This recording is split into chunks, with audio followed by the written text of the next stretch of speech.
We are gonna check these valves here. I know old Mac is gonna be wrapping up his live here, not looking to steal anyone from his chat, but I had to get this done. I was gonna start this at 9, but I'm like, oh, I'll just wait until, well, I was gonna start it, and then I saw one of my notifications that old Mac went live, and I'm like, oh my gosh, I'm gonna watch him while I work on this. But then I didn't work on this. I interacted with the chat and listened to stories and sat in my chair basically. So now I need to make up for lost time.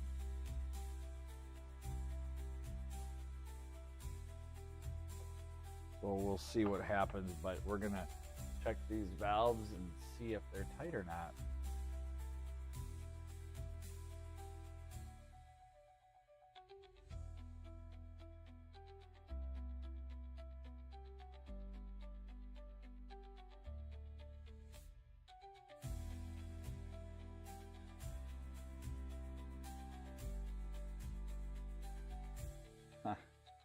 Kind of cool.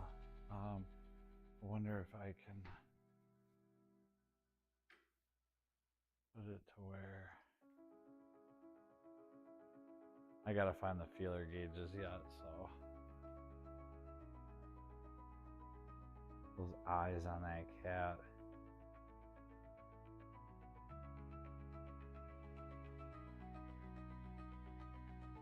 All right, we're gonna dig up some feeler gauges quick.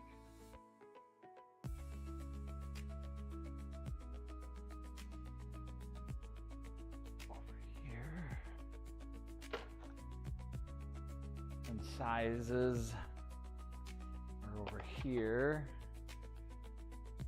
and lighting. Probably turn up some light, up a bit. Okay.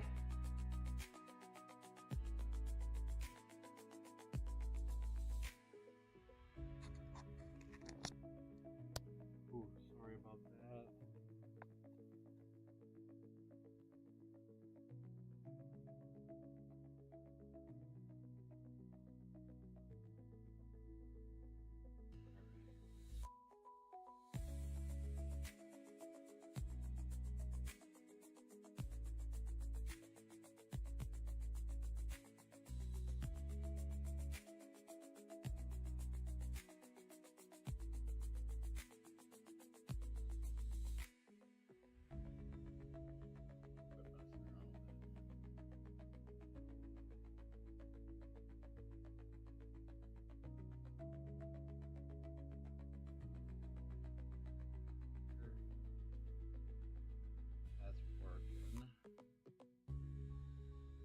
Mac, I'm gonna pause it. I just had to get this done. I've got to do it, and I'm gonna finish the live stream.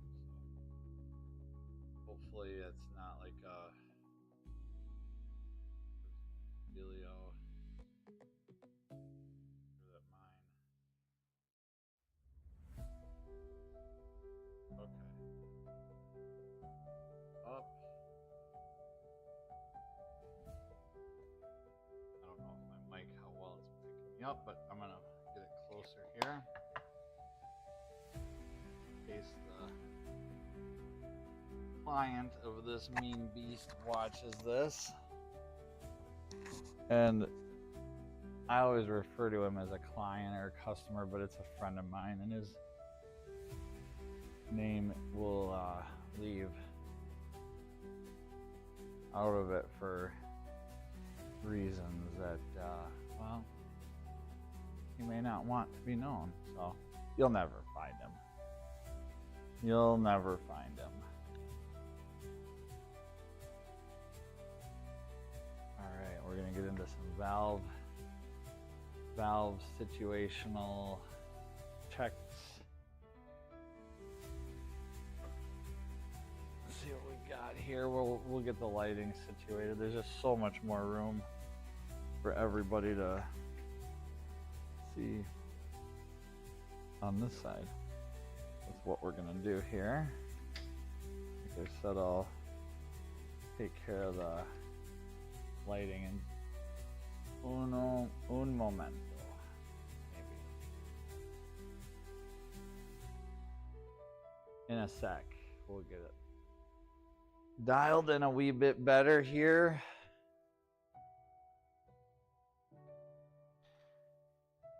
Get my, oh, sweet. The bulb literally separated and it's still lit.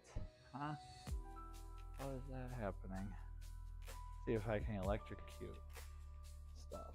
Oh, that sucks. It did break it, but you know what doesn't suck? That it didn't cost me anything because I found it at the dump and we'll be able to fix it.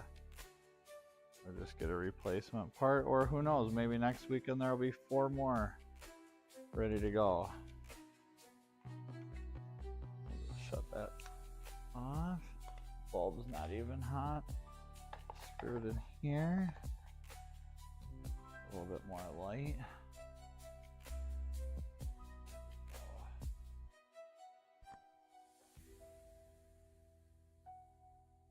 That's better. A little better, eh? I mean, we'll get up in there in a bit. Also, 2 cameras may, whichever camera, and the lighting too is, oh, there we go. Oh, that'll be really good. That'll be good. We'll just get a little step stool for the lights. And we'll talk about the old Ford 3.7 liter naturally aspirated V6 that the engineers took a design flaw from that engine and they're like, let's try this on a motorcycle. And I'm pretty certain that this, what I'm going to point out here in a little bit, is one of the flaws or a weak link on the valve train on this bike. And I believe that to be the weak link because the last Husqvarna TE250 I had in here, which is just literally a duplicate copy of this bike, had a failed, I want to say it jumped time, and then valves got to say hello to piston when they didn't want to. They never want to. They want to work together. They don't want to touch each other. But they ended up touching, and that was that. So these look tight, just because of the way the wear, and I don't know, it just doesn't look like, I don't know. We'll get over to the other side here too and point out this design flaw that I think is the reason that this might fail. And then let's ask ChatGPT too as well. Let's do that.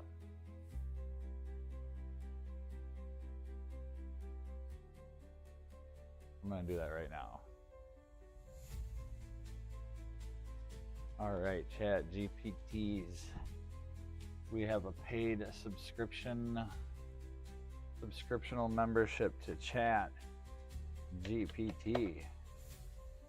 Ask anything. What is the #1 failure on the MV Agusta made Husqvarna dirt bike? What is the #1 failure on the MV Agusta made Husqvarna dirt bike from the 2007 era?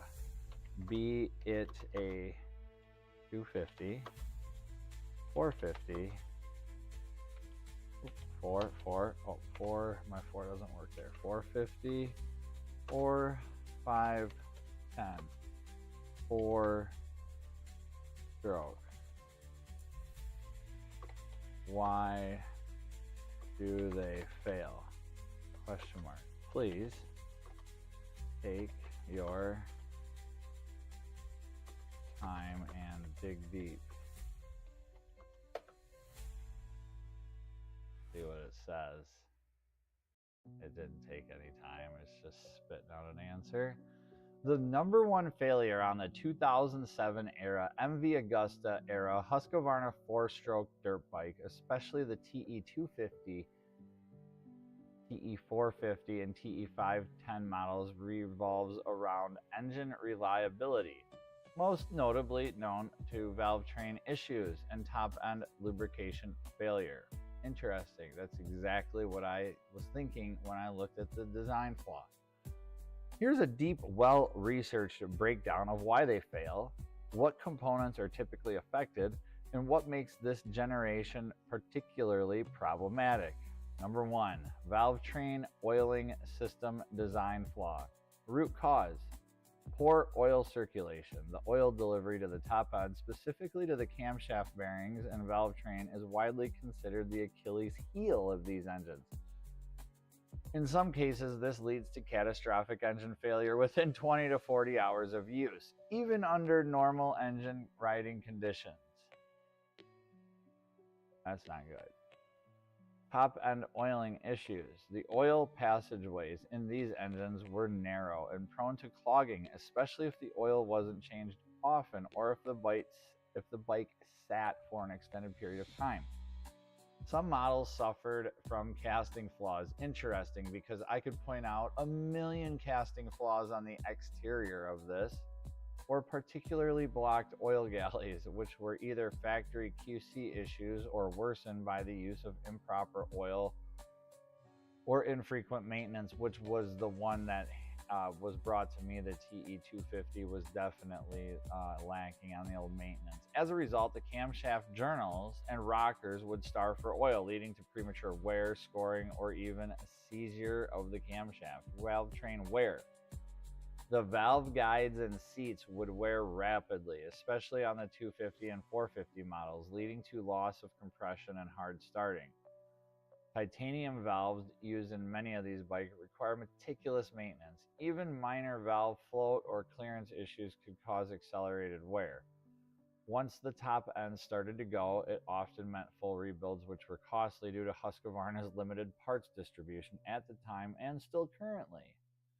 Oil pumps and filter screens. Early models used inadequate oil pumps with low flow rates, and the mesh screens in the oil circuit could easily clog with debris, starving the engine of oil. Well, where's the debris coming from? All the other crap parts that they made? The engine cases had split oiling systems, where one side handled the crankshaft and the other the top end, a design that depended heavily on internal pressure balances that could easily be upset by wear or tolerances shifting. Other common issues secondary to these oiling issues we just described are electrical issues. The ignition system. Kakusan were notoriously weak and prone to failure. Faulty TPS sensors or ECU glitches caused fluctuating idle, flame mounts, and no start conditions, which we're currently looking at. When it's hot, it will not start with the electric, but it will kickstart. Crankshaft and rod bearings. Once top end lubrication fails, crank bearings often follow. Crank runout and rod bearing play would increase fast, especially on the 450 and 510 models under high stress. Cooling system weakness. Overheating was also a concern. The radiator, fan switch, and cooling routing were poor, especially on the tight trail rides or slower races, which exacerbated oil breakdown and engine wear. MV Agusta acquired Husqvarna in 2004 and held it until 2007, and these years are often seen as the dark age for Husky reliability. I want to say that the one I had in my shop was an 05. While the bikes were beautiful, lightweight, and offered solid performance on paper, their real-world durability was lacking compared to the Japanese brands or KTM, and they were building good camshafts then. Parts support vanished quickly after BMW bought Husqvarna in 2007, making even simple repairs a scavenger hunt. So the best practice for a survivor like this: frequent oil changes every 5 to 10 hours with high quality full synthetic oil. Upgraded oil pumps and aftermarket top end kits with stainless valves and improved seats. Inspection of oil passages during rebuilds or even preemptively. If the bike still runs well today, it's likely had these issues addressed, or it's a ticking time bomb. That's hilarious. ChatGPT literally said what I said in my thumbnail. That is what you get after 25 years of doing this stuff, is you get experts. Like, this is a ticking time bomb, and that's hilarious. Summary. Top-end failure due to poor oiling is the most common and severe issue across the 2007 MV Agusta era Husqvarna TE 250, 450, and 510 four-strokes. The combination of narrow oil passages, low-flow pumps, and sensitive valve train materials created a high-maintenance engine that often didn't live up to its potential. Let me know if you want a visual breakdown of the oil circuit or tips on what to inspect if you're evaluating on one of these for pre-purchase or rebuild. I'm good for right now. We're going to check these valves and see how tight they are.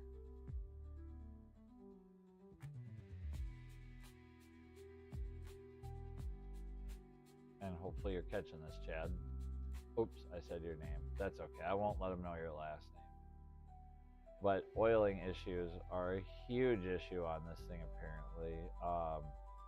Like I said, that 250 I had, man, they're set up with the forks, the wheels, the brakes. Everything about the bike is as slick as it gets. But we get into these cams here, we run into issues. So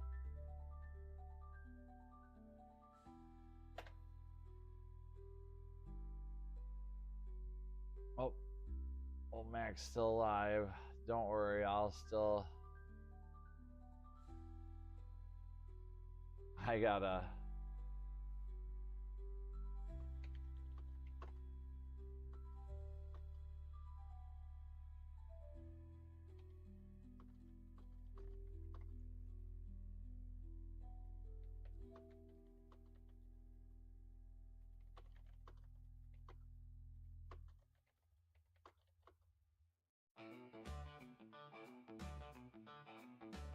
I was gonna type in old Mac's chat there, but he said he was only gonna go live for 8 more minutes, and now he's been live for like 20 more minutes, and I didn't wanna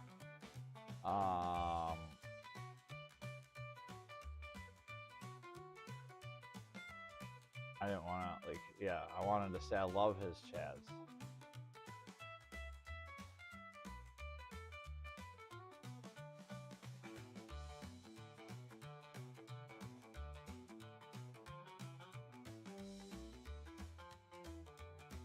I'm just reading some of his chat right now. Dang, that should be in there. Anyway, we got to get this bike looked at. Here we go. So major oiling issues. Oh, Stian's there. Hey, Stian, man, sorry I blew you off the shaft and everybody else that was in. It was just really frustrating with my son, and wanted to give him. No, we're at it right now. We're just starting to look at the valve clearances here. I just got my service manual out, and we've got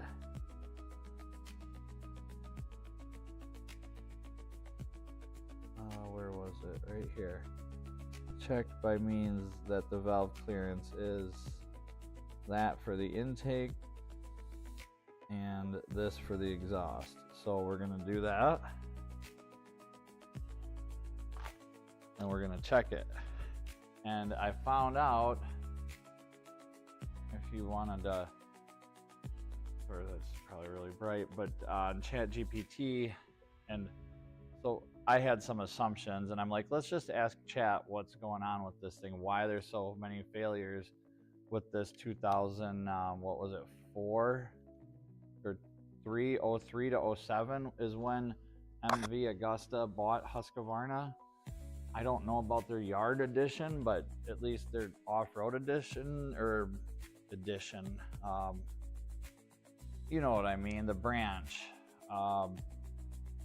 They had some horrible issues with the oiling circuits, but they copied Ford on their 3.7 liter V6 in a sense, using the water pump as a part of a tension bearing place in the cam timing circuit, if that makes sense. Now there's a difference between a cam chain driven or a belt driven timing water pump. I'm totally fine with it, and I've seen it engineered a million times in perfection. It always works if you don't stress it. If you just have that water pump sitting there idling off the chain, you know, wherever, I don't care where you put it, but you can't use it as a tension or a fulcrum or a spot where it's going to have a lot of stress on it, because it never works. It never works. This never works. So I'm just looking for some feeler gauges here. Here they are, little thin guys. 0.004. The 6 for the intake. Yeah, that's right there. And then 0.006 to 8 on the exhaust. That's a little bit on the, I would say the tighter side. I guess, I don't know. I'm not even gonna, I look them up each time and then I forget them each time. So never remember what's what. So there's too many numbers when you have different machines every other day or week.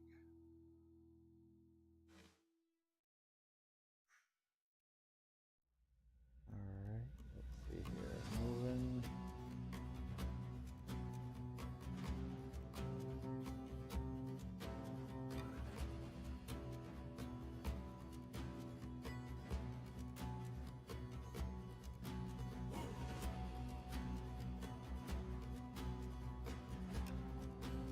Alright, here we go. We're going to get it to top dead center.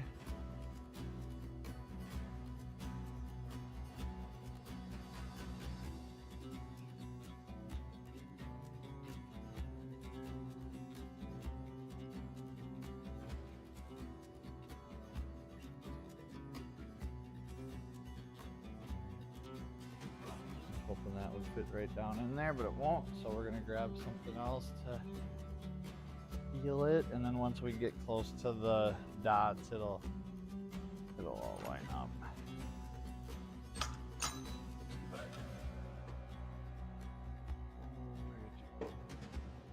don't want to use that.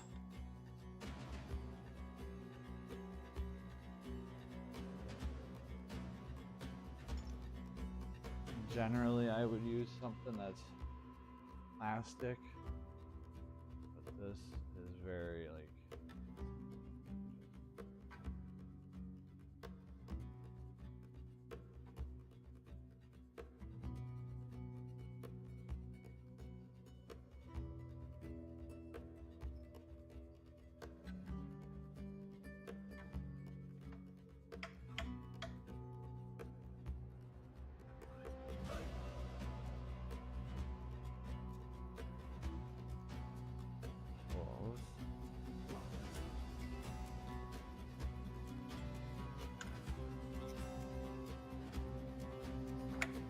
see, I'm gonna have to put a wrench on it.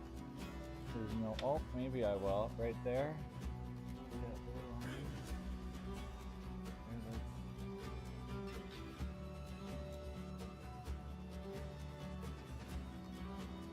Okay, that's bottom dead center.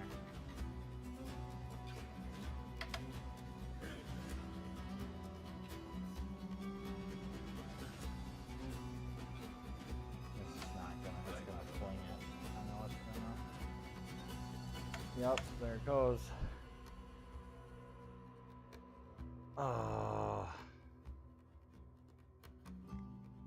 Where scoring on the cam lobe right there, we can see. Tiny wee bit.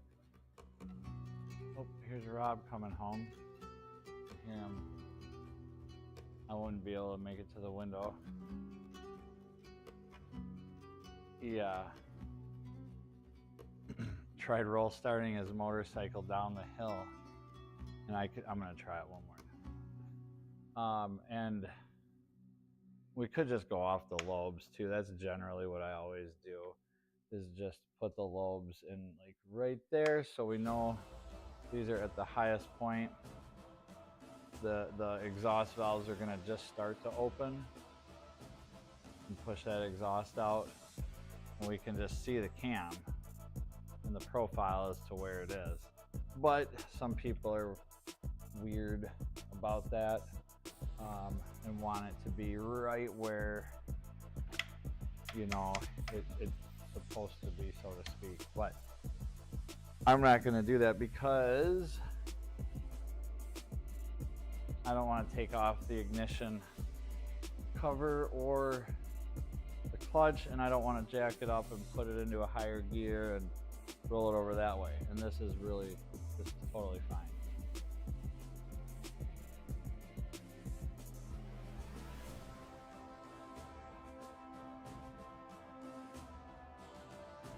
I feel really good. The scoring is minimal.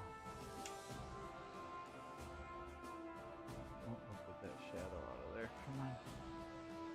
Jeepers.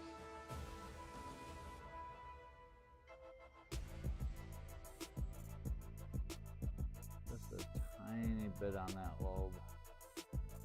Tiny bit. But the reflection too and all the horrible lighting makes it look worse probably than what it is. And since we are on just a complete buffoonery of a show here, our exhaust is up high enough. We're good. We're completely off any lobe height, so to speak. And our minimum spec for exhaust is 0.006. So, and that is inches, thousandths, times 100 thousandths. Yes, thousandths. So we're gonna go here.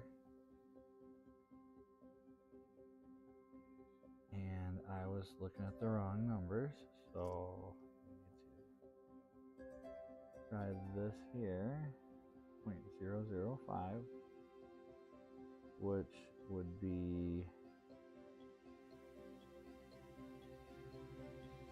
a tad under.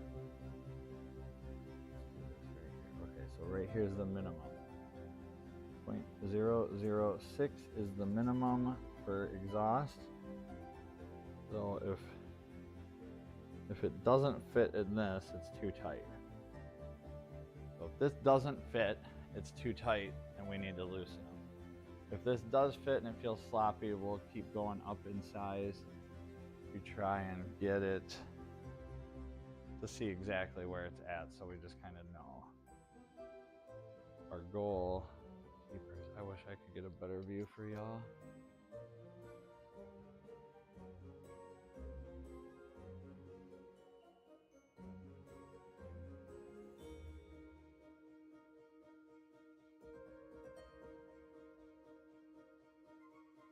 So to answer your question, Steen, if you're still here, we are trying to get it back together, but we're not going to do that tonight. I just really want to see where the valves are at, and I might try it from this side.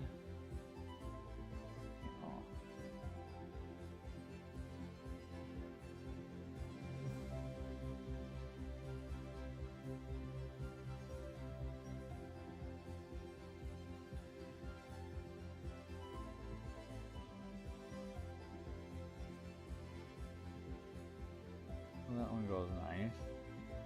Here's just the angle.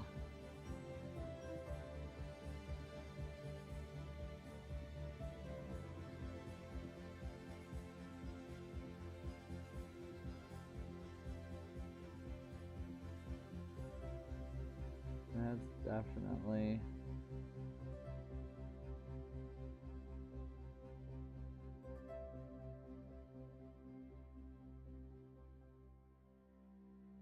Right.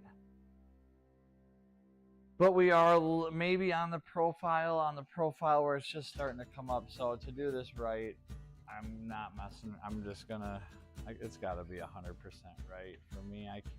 Most Jap bikes will have a, an Allen cover, like an Allen bolt or something here. You can just take that off and then you've got access to the crank. You can rotate it slowly and go from there. But not in this situation. And my camera just said I've got 15% left. So I better get it in gear. Literally, we're gonna have to get it in gear and get it up off the ground somehow. Oh, I've got this right outside too. That's what we're gonna do. We're gonna lower this a bit. Down goes the Husky. Oh, don't take my lights with it.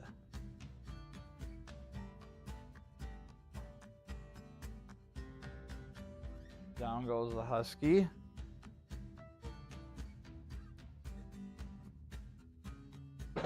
This might just work.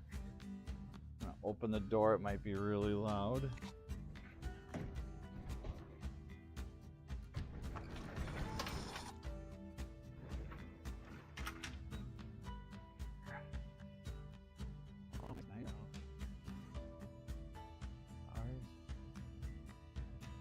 Stars. Chilly. Probably down into the 40s tonight. I bet the low 40s. Sorry for the noise. Shut the door.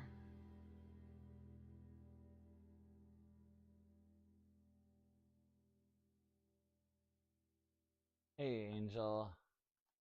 Hope you're doing good. I know.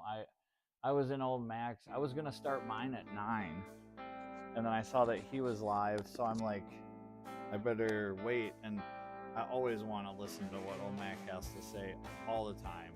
Stian, you should. I don't know if you've subscribed to his channel or not, but definitely check out old Mac. And so, yeah, very cool. I was gonna just work while I listened, but I ended up just sitting while I listened to old Mac. So now I'm basically catching up from what I should have been doing an hour ago.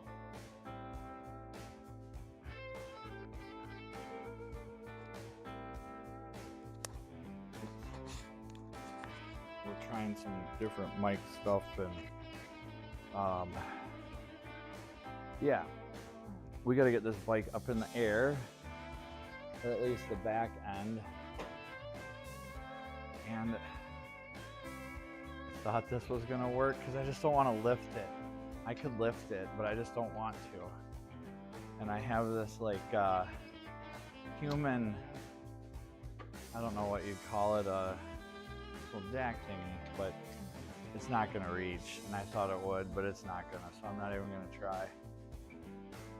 It's like an engine hoist, but it's not. It works really good. I don't know if you saw it or not.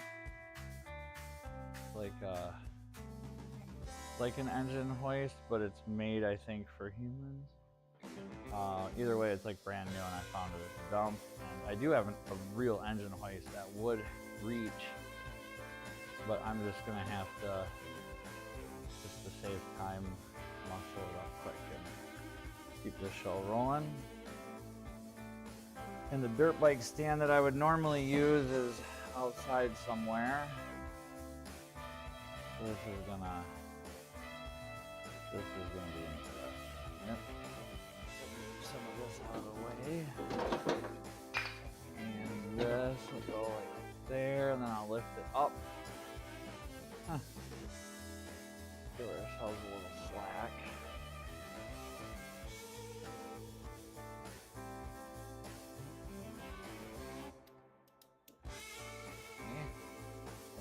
then we will turn the camera around to the kitty. You guys can say hi to the cat and its glowing eyes. Look at those creepy eyes. And I'm going to lift this up and see if I can't re-injure a hernia.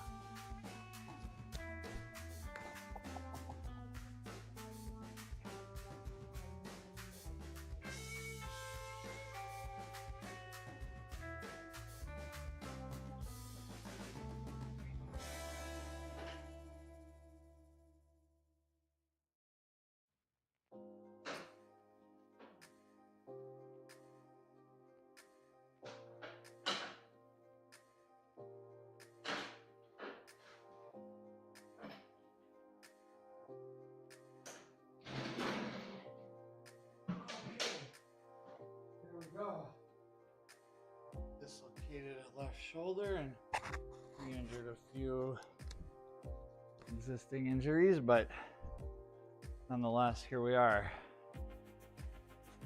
Hopefully it's off the ground enough.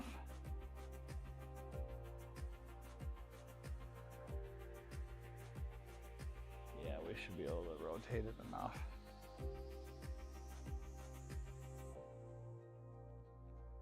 Zoom back in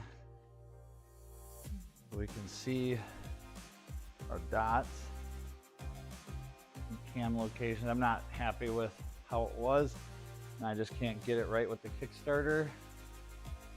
And when that's how we do it, it's got to be, the dot's got to be on the spot. Dots on the spot.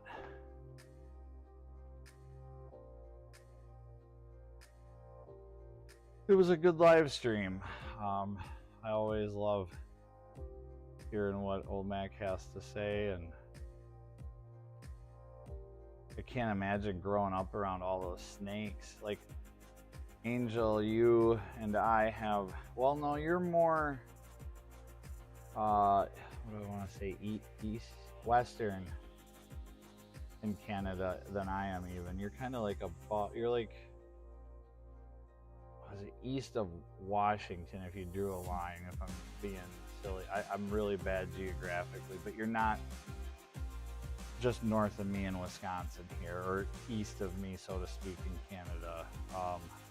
Either way, we have really small snakes around here. We don't have humongous, like these timber wolves or whatever.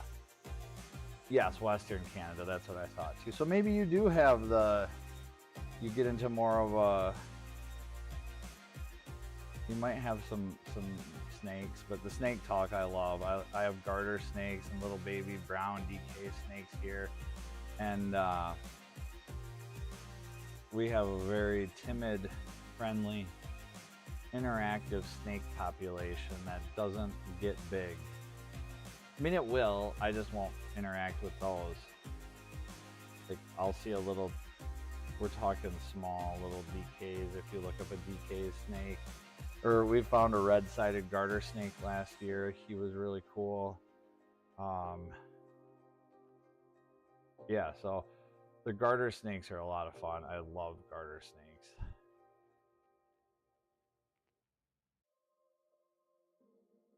And you do. I guarantee you $1 million that I don't have, but if I did, I would bet every cent of it that I could come into your city or your block and find you a little baby garter or a DKs, because they're everywhere.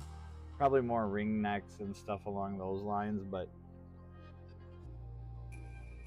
if Alaska has them, I can promise you that they're that, you know, at least that far north. You just don't see them. They're so elusive and dumb. I don't mean dumb in a bad way either. I just mean that, what's the word? Evolution hasn't treated the snake brain kindly. They have not been one of those evolvers, but I can appreciate them. Oh, gotcha. Okay, cool. Yes. Okay, cool.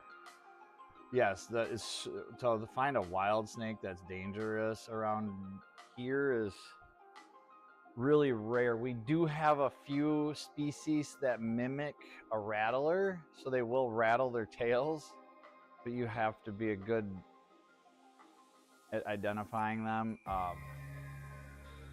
I'm not, but I think if I saw one in person, I would be able to be like, yeah, that's not a rattlesnake, but either way, I'm not touching it or messing with it or going near it. Wow. Yes, if you're looking, like one time someone stopped at our house and I'm like, you want to see some snakes? And they're like, sure, where? And I'm like, just out in the yard, we'll go find one. And they're like, yeah, right. You're not going to be able to just walk out in your yard and find one. And like within 10 minutes, we had 3 or 4 little, little garter. We have places we know that they'll be most likely, especially depending on the year and the rain and the sun and all those things. But I'm not like a freak about it where I was during COVID. I had a few pet ones and it was so much work, and they're just, at the end of the day, they're just a snake, and they just exist. Rattlesnakes in Kelowna.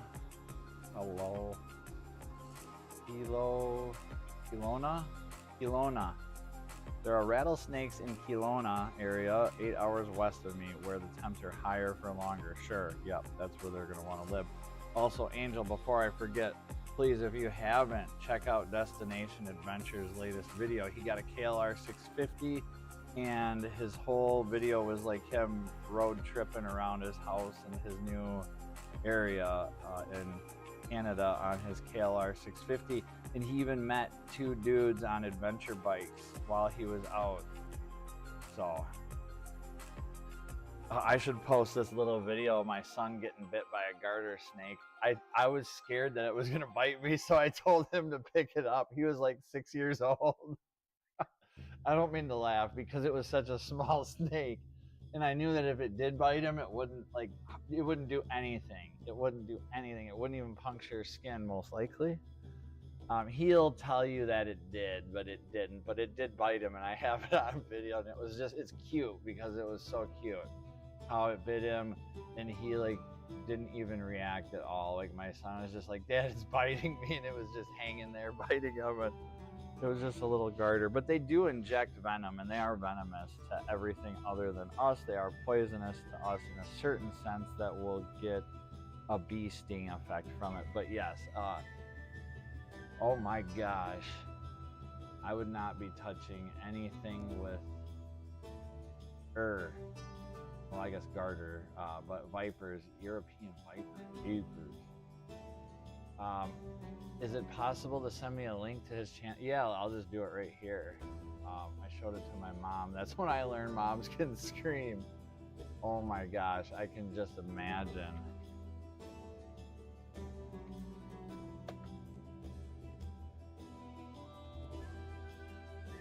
Let's see here, I'll mute that. Cut.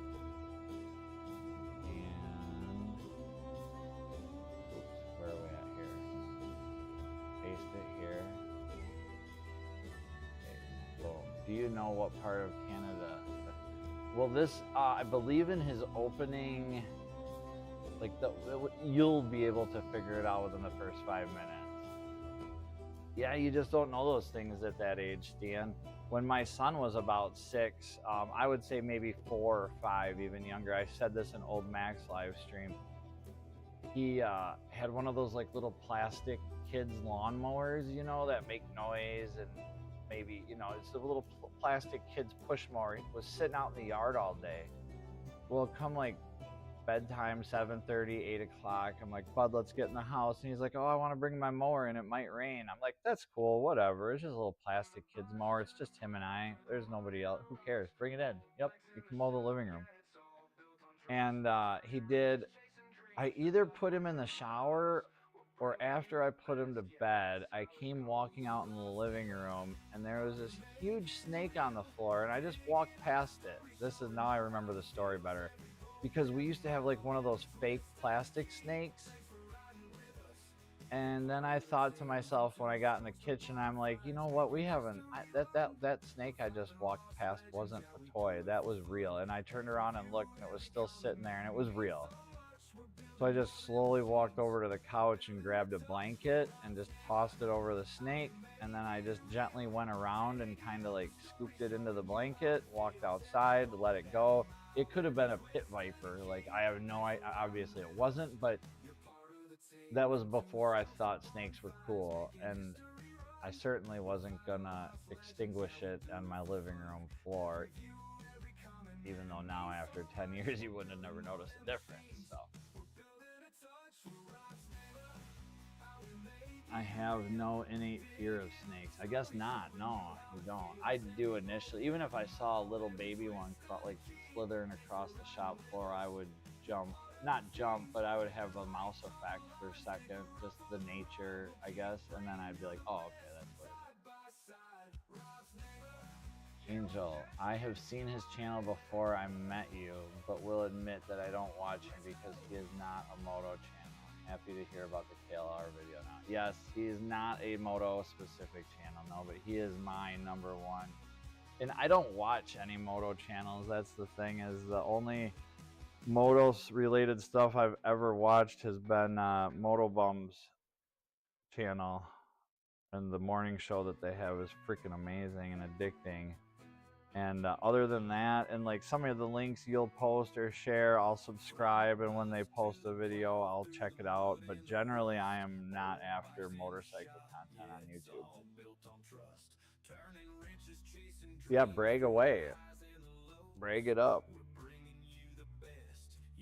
I just, when I guess I just don't have any interest in motorcycle content other than making my own, if that makes sense. And one could say you gotta know the competition or something, but I'm not in competition with anybody. I'm just Rob's neighbor, and I have access to probably a really insane amount of stuff to do cool videos on. Once I can dial that part in, I'll be good to go, I think. Once I can dial in how do I present value to the viewer. That's it. I bought a moped for a lady I met, then I sold it. The brag is I paid $1,200 and sold it for $19.90. That's a nice flip. That's a nice flip. Now you take that $19.90 and just throw 10 at it, so you got two, and then buy a $2,000 bike or whatever, you know, and sell it for $4 or $3, or yeah, that's awesome, Angel. Good job. Did the lady not want it? Did she ride it and not, like, I remember you talking about that. I think you were looking at a Grom for a friend of yours. You wanted to surprise somebody.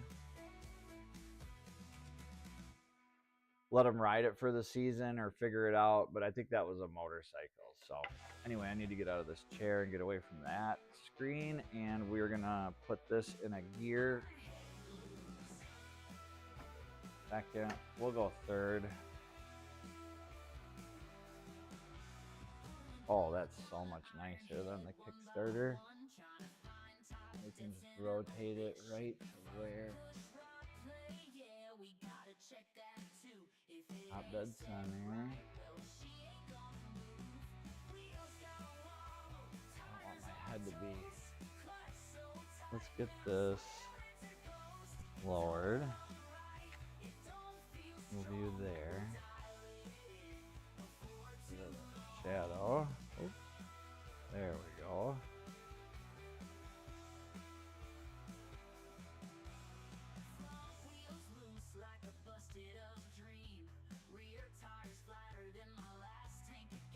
We are not anywhere near.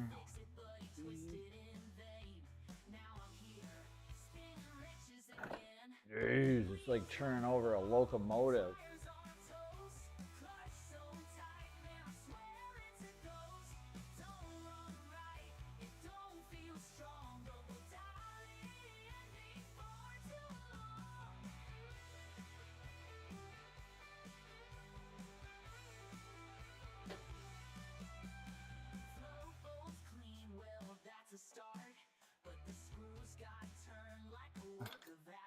So it's on the exhaust. Or, oh, compression. Let me see here. Exhaust is open. Okay, exhaust comes out. Piston pushed it out there.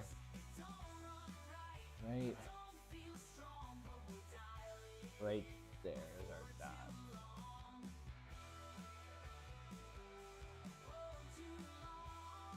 No, I can't. Boy, what a shit show I'm trying to produce here. I'm trying to bring out some quality content. Get this thing to top dead center.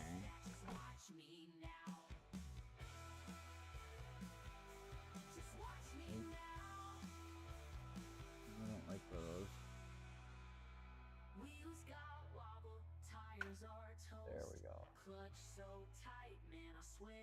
Well, we're doing our intake right there because they're pointed to the moon, and we're gonna do them.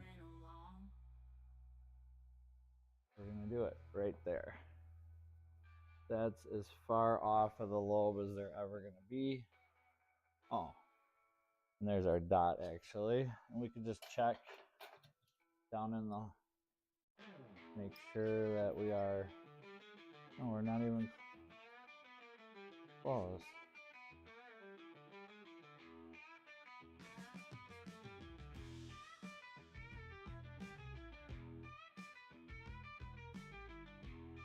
Okay, maybe we were. It's just so far down in there.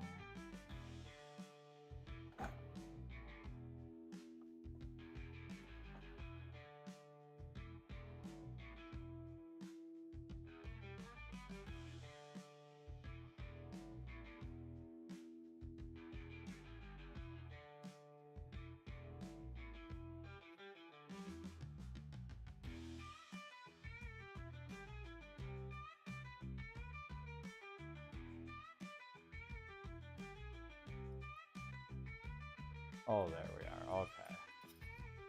Yep, we're doing our intakes right there.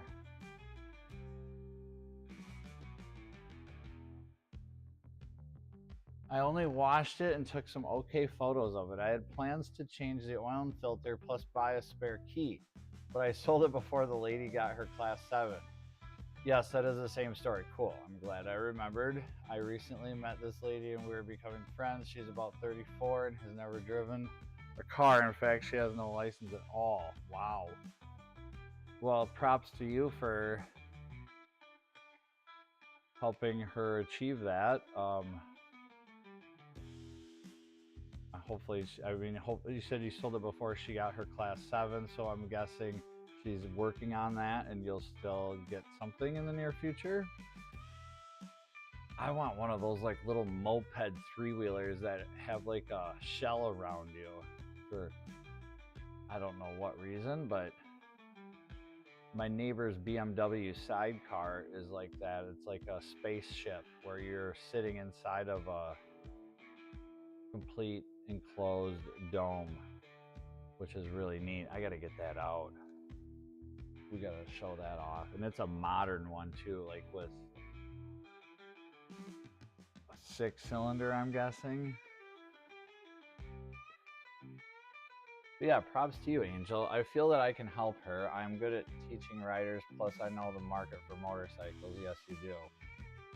You know the market probably better than me. And I don't, well, I mean, I know you do. And I don't know the Canadian market at all, so I would assume it's somewhat similar to what we have here in Wisconsin, and it's a shortened season and bikes vary widely.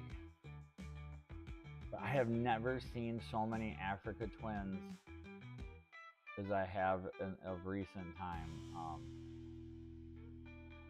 And Angel too, going back to Dustin from Destination Adventure.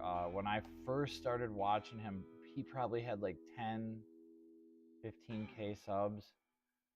And he had a trials bike, a Sherco 300 trials bike. And that was my first connection. My first video I ever saw him was him like messing around on his trials bike out in the middle of nowhere and using that to like go on an adventure. And I thought, dude, if you're using a trials bike to get places, then you know how much of a goat they are and how they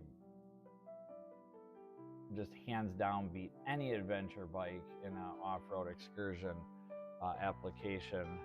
Not necessarily long term with a half a gallon fuel tank, but if you want to go places and get over things efficiently, they're definitely the bike to do it on. So I loved it from that, and I was hooked. I didn't care about what really his videography is insane. His ability to put music to moving shots and just in general is really good. Oh, my phone just died.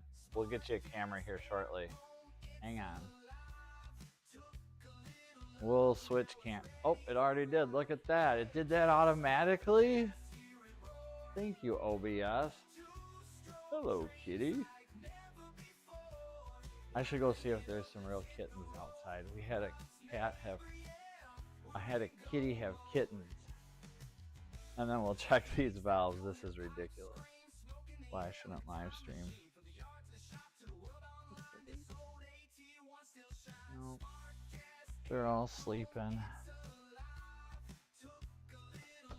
Chilly out tonight. What's the temp at your location, everyone? What's the temperature out there? I'm gonna take a look at mine and see what we got. 11:30. I have no idea what music is playing either, so I apologize if it's just keeps. That's not right. Can't be. Yeah, it's 43. Low 41 tonight. And then Tuesday, high of 49 and rain. Tomorrow 60 and cloudy. Jeepers, 60s all week.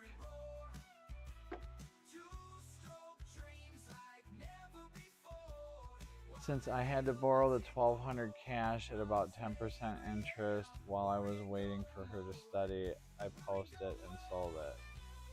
Yeah, might as well. I mean, you did good on your investment. Hey, Go Fast. Hope you're having a good night. I'll admit that I am concerned that this lady might not study or pass the knowledge test for her learners. Well, that's all you can do. And then once she passes it, then if she needs help, then you can maybe help her out that way. But yeah, just encourage and support her that way. And at 34, she should have the cognitive ability to at least pass the knowledge test, I would think. And if not, then I don't want to be that guy, but maybe the road isn't the best place for you. I mean, I know there's certainly many that do have it that shouldn't be out there. And my neighbor Carl, he's 96 and still drives. I don't know if it's legal, and I'm certainly not going to ask because at his age, you know, I let him give my son a ride home a few months ago, so I trust him that much. And I can't. This is a totally different. I'm not using a gimbal or anything, just like a solid mount. I apologize, but we're gonna go and get the right feeler gauge for the intake since we do have it at top dead center. Line right there matches our dot. We checked, and our lobes on the cam are pointing pretty close to the moon, where we want them. And now I just forgot where I set my feeler gauge down.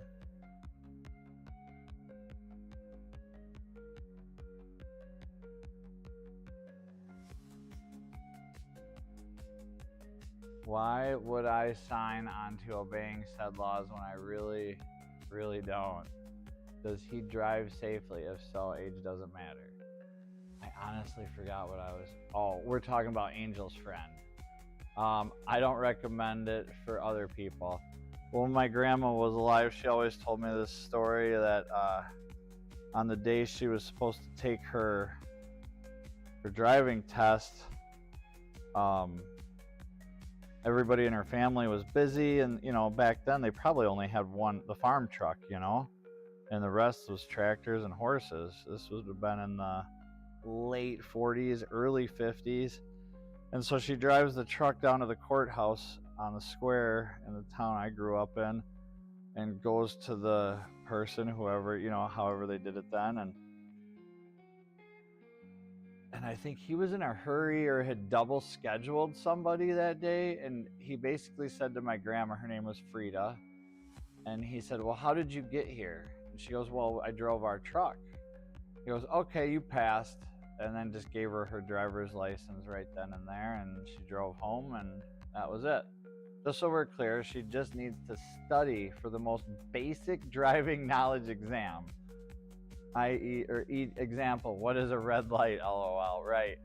When you approach a four-way stop and there's nobody there, but then a car shows up at the last, oh boy.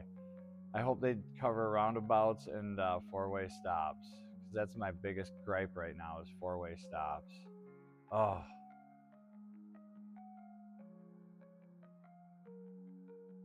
Well, that's just it too, go fast. Like my son, I noticed some of the stuff he's picked up as a 12-year-old passenger, and he's never sat in the back. I've always had no seats in our van, so he has to sit up front with me.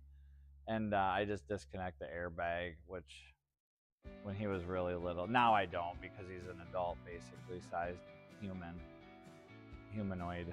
But yeah, when he was younger, my mom hated it. She'd be like, why does he ride up front? I said, because there's no seats. Like, where's he gonna sit in the back? We got motorcycles back there. There's no room for humans in the back of a van. That's what you have a van for, is for bikes. And plus he's my buddy. He's riding up front. And I mean, if we get T-boned, I don't want him sitting in front of a weak sliding door. I want him right next to that B pillar, that A pillar, that front end, that area that's designed to take hits. Anyway, I'm rambling, and we got to get these feelers in here.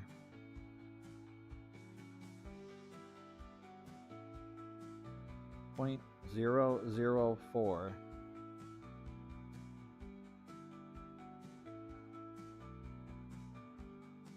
Okay, here's 0.005, 0.006. Okay, we'll just go with those two for right now, since I can't find the 0.004. Oh, there it is. Okay, so we got 4, 5, and 6 ready to go. We're gonna start with 4, the thinnest. And if that goes into both sides easily, we'll go up from there and see if it gets tighter. So here we're at 4 thousandths. And I know my hand's gonna probably be in the way, but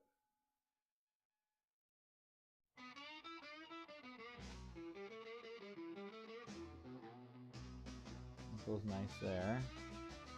But this side here,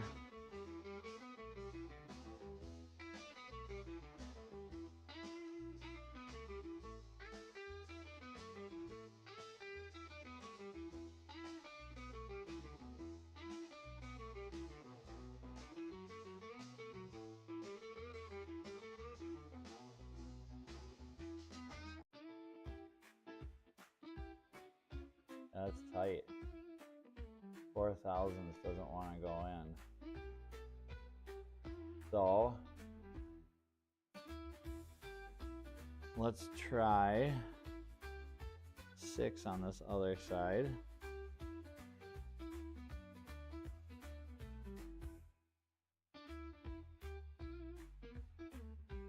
.00. Let's see if we can get 3 in it. Let's see if we can get 2. Let's see if there's .002 clearance.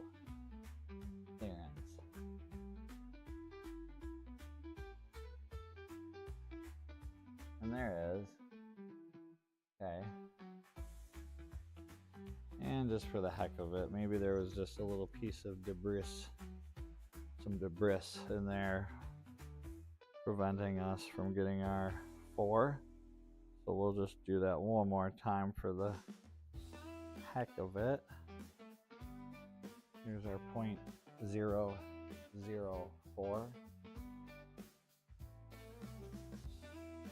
And that is definitely too tight. And we're going to try 6 on the other valve. So that way, if it is at 6, we'll just adjust this one here. And how are we going to adjust it? With some shimmies. And hopefully I have the shims. I should if it's the standard, but it is an MV Agusta Husqvarna. Here we go. So we may not have the shims, but that's what we're going to check. All right, we'll see if 6 fits in here.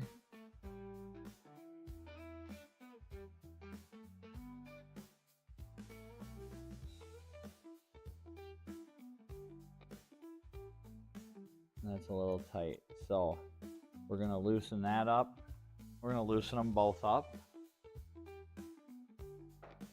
Check out the chat here real quick. Oh wow, that's cheap insurance.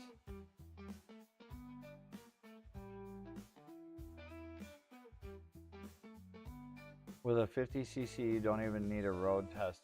Okay, same here. Well, around here you have to just have a basic license. Yep, after passing. Oh, I think you'd have to have you'd have to take a driving test with a person here in the States to drive a moped. But once you have your basic driver's license to operate a motor vehicle, you can operate anything with 50 cc's without a motorcycle license here. Yep, same. Oh, under 50. Okay, here it does need a license, registration, and insurance, but yeah, you can get some serious power out of small cc stuff. I think my camera, my other camera might be dying here soon too. So if that were to happen, yeah, see how it doesn't like the light. I'm gonna turn the light off, I think, on it. Or adjust it, because we'll just check these two here quick while we're at it.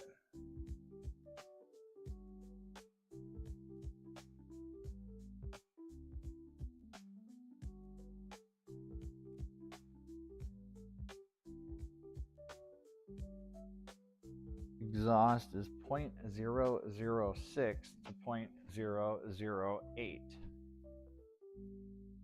I lost my feeler gauges again. Haha. $102 a year for insurance. That's super cheap. Holy cow, I'm so fat behind here. I love those little pocket rockets. Those were fun back in the day when I was road racing. You could get them on eBay, and me and my buddies would blast them around parking lots and stuff. It was so much fun. Hey Dean, hope you're doing good. Moto's in the house. Probably what, almost 1 a.m. there, if not 2. I think you're a full hour ahead of me, Moto. She confessed to me she failed the same basic exam 3 times when she was 18. Oh my days. I hope she asked me to help her and she starts reading the book. She can even cheat by what? Yeah, like at some point it's 30 questions, I think you said. You should be able to memorize like 30 different variations of those 30 questions. I think yeesh.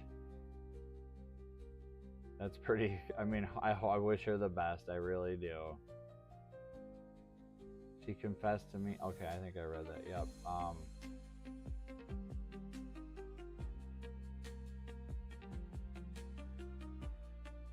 Ooh, Rossi's Polini 50cc water-cooled pocket bike for quite a... Oh, I bet that would have been fun. My son had my stepson, I'm sorry, in a previous life had a Polini 65 dirt bike that was pretty cool. It was really a fun bike, but again, kind of Italian-y and cheesy. I don't know, kind of like this Husqvarna, the castings, all Italian casting sucks. I'm sorry, I'm just gonna say it, and I've not played with a lot of the modern Ducati and Aprilia and the modern stuff, but like this MV Agusta era third party, let's make a global, any of these Huskies of this era that I've seen, the castings are just awful. And same with Austrian. Some of the KTM casting even looks pretty horrific. Yeah, those Polinis rip. And then watching those pocket races were amazing. That was a lot of fun. Practiced, yes, exactly. I remember when I got my CDL, my commercial driver's license, when I was young, air brakes and all that stuff. And then I had to do a parking lot test with cones and this humongous straight truck and manual transmission and mirrors and air brakes and hazard lights and rules. And that was all, I don't know, I thought it was kind of a breeze.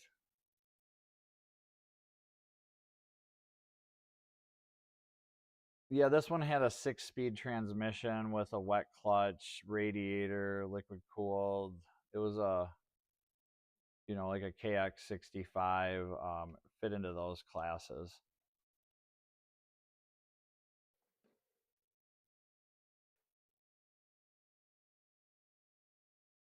All right, we're gonna find the feeler gauges and see if we can get 6 to 8 thousandths through the exhaust, and if not, we're gonna loosen those up too. We're just gonna make it into a sloppy, floppy valve train. But if you weren't here for the beginning of the chat, I sat and talked for about 15-20 minutes just reading what ChatGPT had to say about these, because I told it to please take a minute and do a deep dive into the Husqvarna MV Agusta merger from 2004 to 2007. And these were 3 horrific years. Like I said, that 250 that I had gotten was a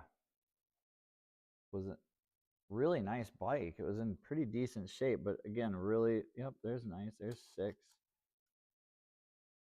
That goes through there good.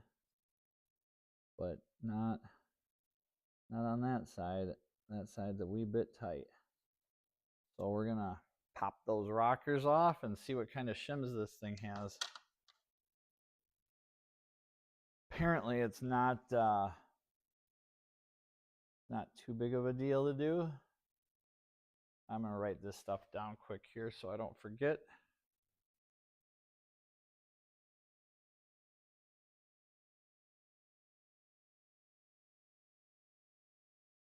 Stian, my CDL test was like 90 minutes, not at all a breeze. Maybe it's just because I was 20 at the time and I didn't, 21, 22. I didn't really, I don't want to say I didn't care, but I just did it. The dude that did my driver's test was trucker state dude, he had rules to follow and stuff, but I don't remember. Maybe the written portion sucked, but I know I passed it. And the company paid me for all of it, so that was cool. And then the same day I passed the test, I got a speeding ticket for 98 and a 55 on my Buell, and I tried telling the cop that it's a Buell and it's got a Harley engine and there's no way it can go 98 miles an hour, and the cop laughed at me and he's like, I've seen these things road race at Black Hawk Farms, and that's where I used to road race all the time, and I'm like, oh shoot, I'm screwed. So that was an automatic loss of license for 20 some days, but I knew somebody who knew somebody, and I just paid the ticket and I never lost my license. So, and I didn't ask any questions. It was a pretty cool deal that it all happened like within, yeah. Got the CDL, passed the test the same day I was coming back from my girlfriend's house in Madison. I was so happy I passed the test. It was went out for dinner, just had the cruise set on the bike at 100 or whatever, you know, and lost track of the speedo. And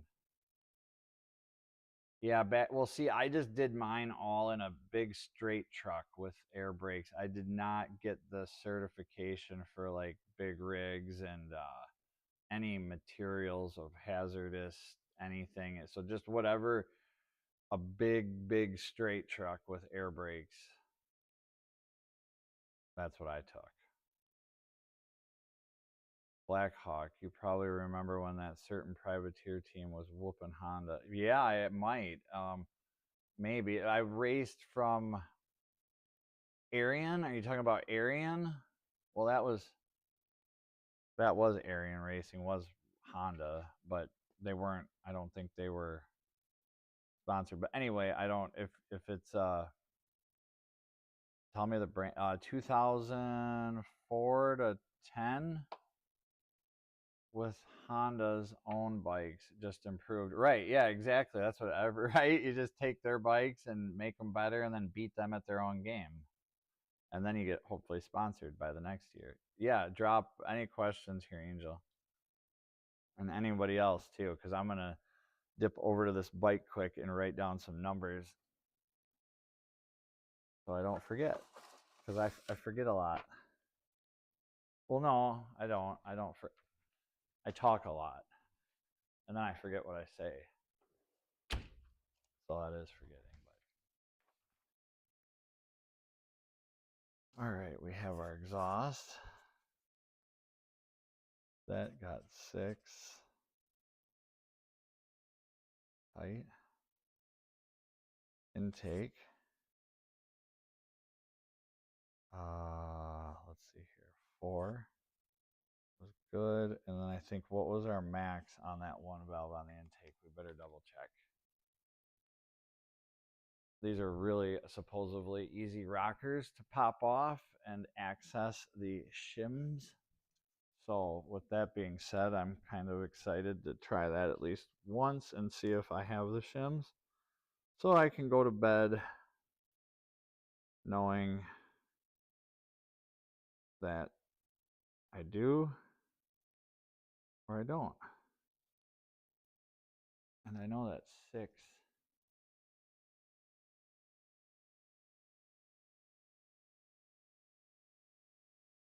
was 1.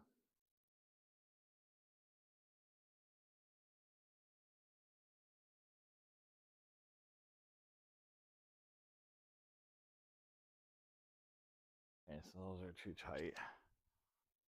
Those are, we got 4 in one of them, but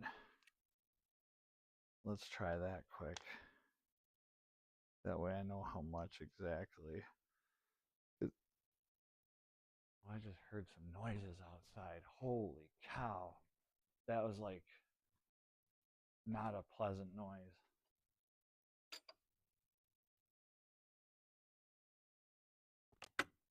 Psst. Jesus, I hear something. Oh, it's just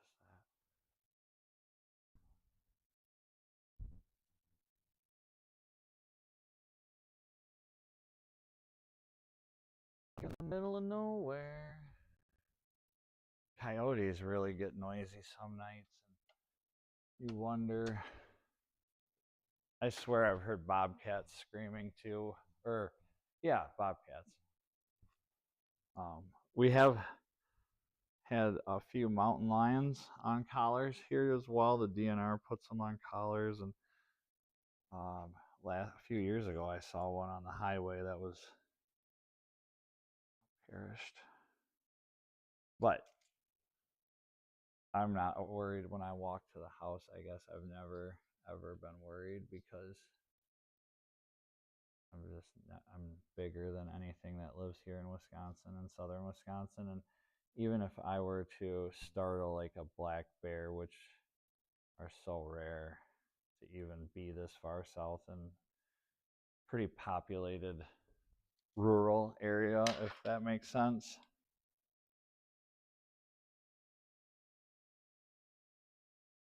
Okay.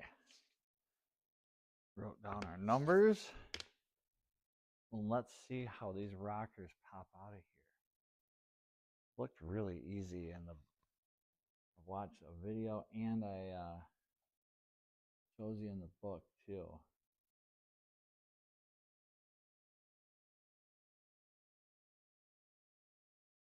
You just take a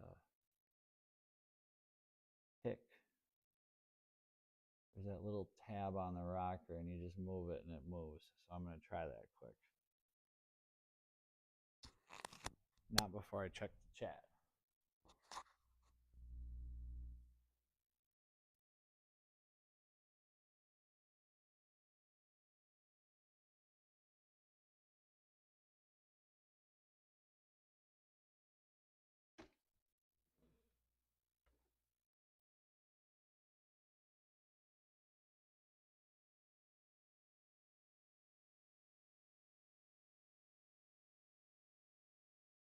Could have been Sam Squanch. Yes, it could have been. But probably a cat or an owl. We have some pretty audible owls in the area, but who knows?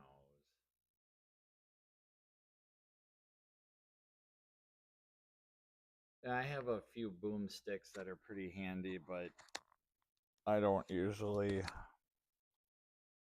keep them on me, so to speak, especially when I'm, again, I've never in 20 some years, I guess if something, the only monster I ever plan on coming across is always a human, so I guess if an animal is going to get me in the 30 feet it takes me to get to my house, then, well, it's been a good run. I just don't, I've never felt that. Although one day I was working in the shop and my neighbor had some pigs or whatever at the time years ago, and his daughter was an FFA, and they had like this boar, humongous big pig. And I was working here in the shop, and I looked over at this door, this overhead right here. It was open at the time, and this thing snorted, and I looked over and I'm like, oh my God, there's this big boar just standing there staring at me. And I'm sitting here working on a bike, and I had a friend at the time, and he just stomped his foot really hard and like yelled, and the thing just took off. But oh my gosh, that scared the bejeepers out of me. Other than that, though, that was like and it wasn't wild. There's people that have to deal with wild ones. They're mean. So what I'm trying to do is get down in here and get a pick on the rocker way down in there. There's a little spring that holds it on a shaft, and you just lift that spring up and slide the rocker over, and it should just allow us direct access to the shim. That's what I'm going to do quick.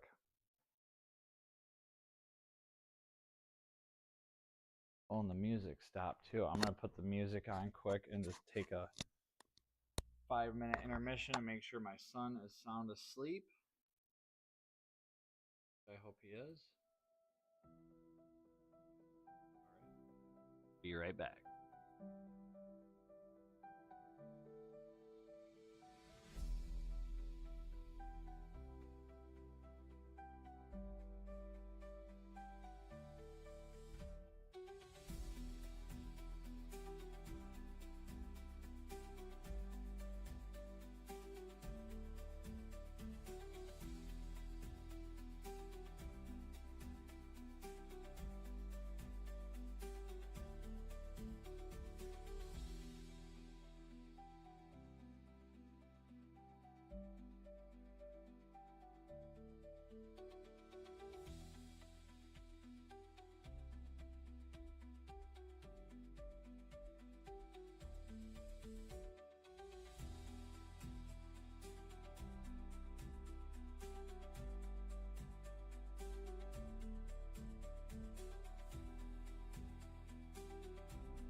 All right, I'm back. That's the mom cat to the kitties. She doesn't want to be held right now. Little babies aren't out there. They're at the like bouncing like little beans. They just bounce all over. Hilarious. Hilarious. Oh yeah, I gotta show you this go fast since you were kinda in on it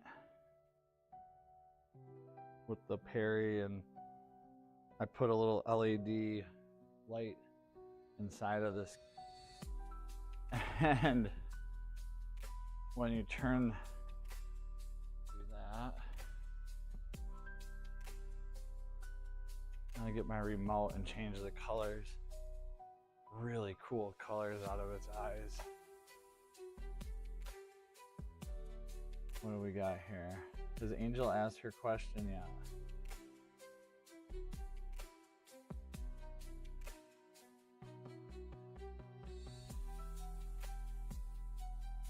Oh, that'd be cool, the bobcats. Vocal bobcats will still walk across the creek to a deep voice. Come here, kitty kitty. Wow, foxes. Yeah, we do. My son spotted a fox the other day as well. Beautiful red fox. The Rakins seem to stay babies even when they're nearing 40 pounds. Jesus, belly scratches. Oh my gosh. Yeah, right, if they haven't been tainted by city life. She's here. I'm here, Angel, reading comments as best as I can. I'm a floppy. I hear the black and white cats are really just orange ones without color TV. That's awesome. Angel, question. What street legal 50cc motorcycle models can you think of? I can only think of one. I know there must be more. The one that comes to mind is the Aprilia RS50. That would be my number one pick. Number one, or a Honda NSR 50. But I think the Aprilia RS50 would be a much more feasible 50cc street legal bike. That would be a blast. Oh my God, I'd have so much fun riding an Aprilia RS50 to town and back from here.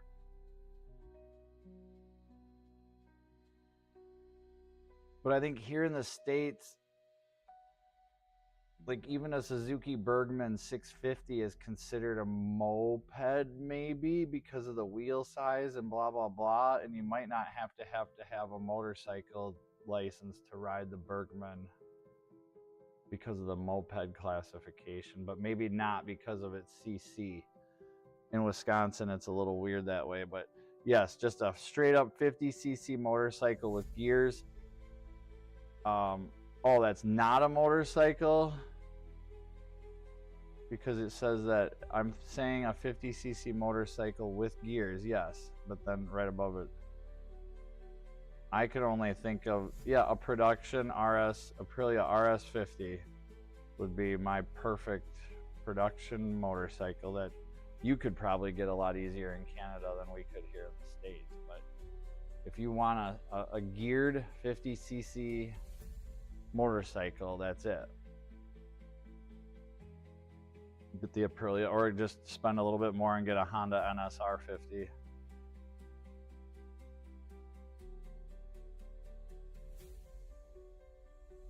But my hands down favorite 50cc street legal motorcycle has always been the Aprilia RS50 for whatever.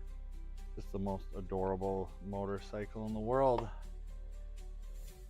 And there's probably, like I said, a few. The one you're thinking, I've never heard of the Yamaha DT50. Yeah, I think my neighbor Rob has access, or we know of one, or oh, the SR50 has a CVT EO. Yeah, I'm thinking the RS, the RS250. Let me look one up here quick and see if, because I swore they were a street legal. Maybe I'm thinking of the 250. Oh, it is a sport moped. What? You gotta be kidding me. Hold on here.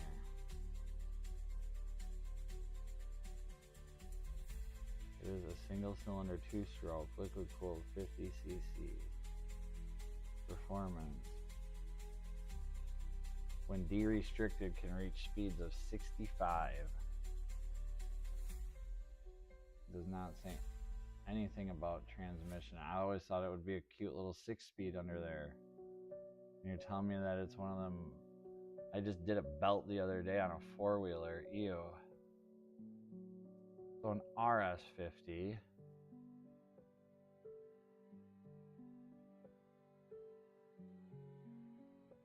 Not showing me any. Oh, here. No.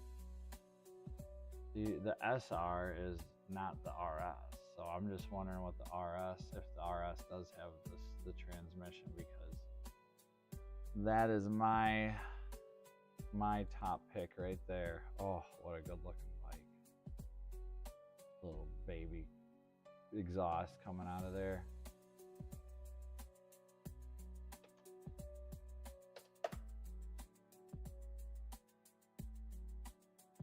Yeah, it keeps.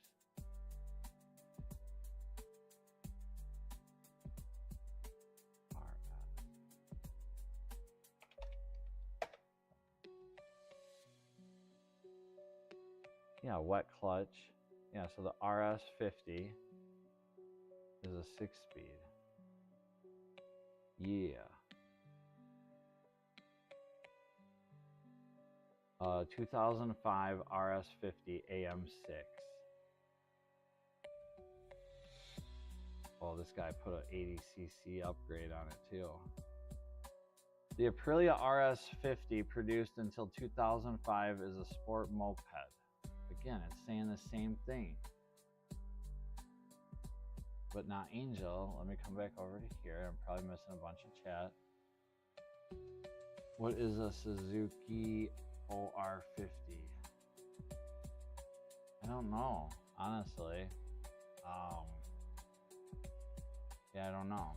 Oh, I do not know what an RS50 by Aprilia is. I know that they have a 125 sport bike. Yes, it's like that, but a 50. And I'm digging some information up here. So we're gonna get this figured out, because I want to be on the same page too. Here I am promoting this cool little 50, and if it's got a CVT, it's out the door. It is out the door. All right, so here's a factory data sheet for the Aprilia RS50. 1999 to 2005 is when they made them. Electric start, 50cc, liquid cooled, 6-speed transmission. And I'll just link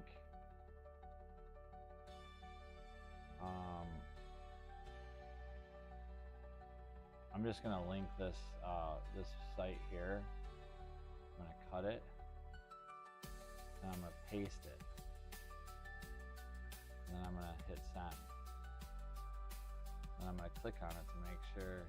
Oh, do you really want to leave YouTube? Yeah. Yep, cool, it works. All right, so I really don't know much. There's a lot I've got to learn. There sure is.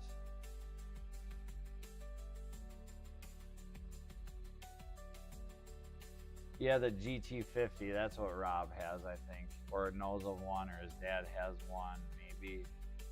Let me look that up quick, just to make sure I'm not...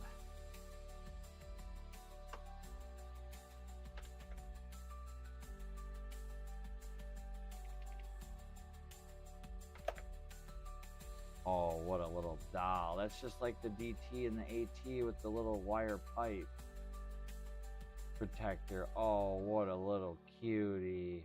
Oh my gosh, could you imagine how much fun that would be? Street legal, look at that. Lord. That is a bike to have. I mean, it's a 50, so at what point, I mean, I guess if you want it to be a road racing machine looking thing, you can. If you, this would have more purpose than the Aprilia, honestly, in my eyes. Not that a 50cc is going to take me places of any proportion off-road. I could probably manage to get enough speed and momentum to get that Aprilia anywhere that I could get this GT, or just pick it up and carry it if need be. But that is a nice looking bike there. Oh. Well, they even made a yellow one, eh? From 72 to 79. Boy, it could match that AT1 really nice. Oh, thanks for pointing that out, Go Fast. Very cool. Digging that, digging that. I really want to now buy a street legal 50cc with gears somehow. Oh, there's a way. If I can find one in my area that runs, that would be awesome. The Gemini SST50, I think, is street legal too, kind of like a shrunk down fat tire mini bike. Yes, it would be even better if it was a two-stroke. Absolutely. Lighter, faster. I wonder if I can find any of the models you two had listed out for me. Yeah, look around for that RS50 or that, man, that Yamaha is a little cutie. A GT50. I need to look up an FT1 Mini Enduro quick. I also need to see if these rockers pop out of there and figure out the buckets.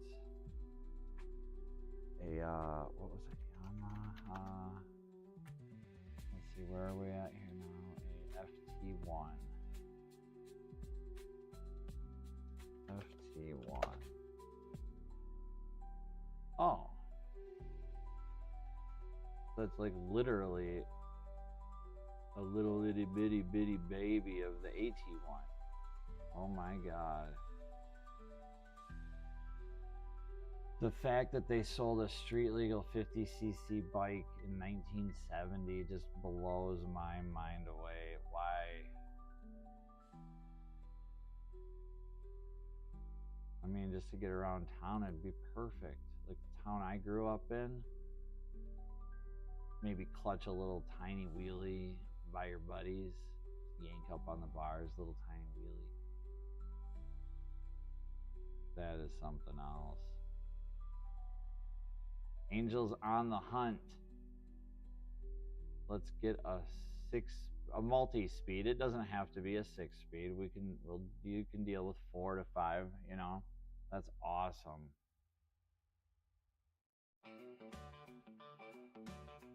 The Yamaha RX, yes, that's what it was. That mini chopper cruiser. What a morphydites of a bike that thing is, but still so cool. No, the NSRs are a bit up there, I bet. Yeah, I can imagine the NSR 50 being a tad on the old pricey side. You might as well just get the 250 at that point. All right, Stan. Hey, thanks for hanging out, man. Parting thought. Norway still sells 50cc bikes. Yeah, man. That is a good parting thought. You have a good night. Thanks for joining us. Sorry, I've got a picture of a yellow cat here. Nobody's even seen me really at all tonight, but I haven't been that much of a... I haven't been a good host.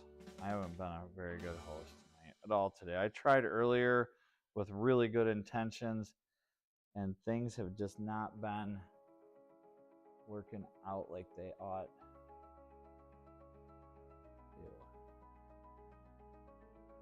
I'm just going to try to do it with my fingernail. Oh, I've never done this either, so... I mean, I've done this a lot, just not on this style of a rocker. I just thought, oh, that'd be cool if I could just do it. But I want to see what kind of... these are exactly.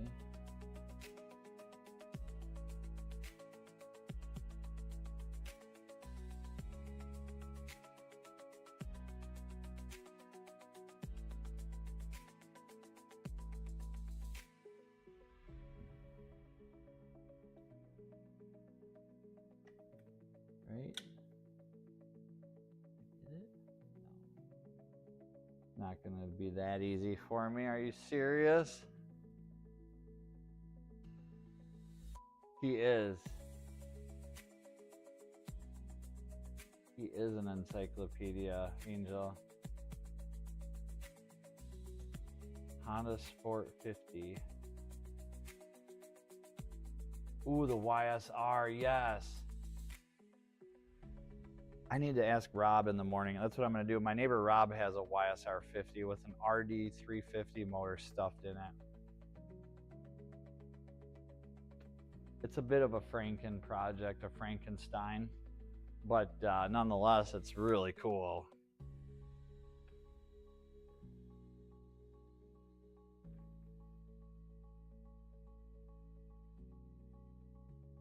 Yes, write them down, Angel, because I tried to go through one of my chats the other day to look at what was said or something, because it was, it wasn't the other day, it was months ago when Go Fast was in here dropping facts about the AT1, and I wanted to look something up and I couldn't.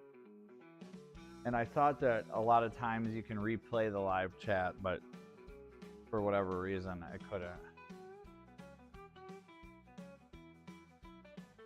And some of these bikes that Go Fast is throwing out here, you might be able to find still relatively, affordable in your area. A lot of them are going to be vintage era, so you're going to pay a little more in that regards, maybe. But I mean, these aren't worth not much. I don't know, we were just in a chat not too long ago. A dude sold one of these for like $250, $300 to a buddy. So I mean, depending on the condition and what you're willing to do, like you said, you want it running, so, and something maybe a little more modern, but liquid cooled is good.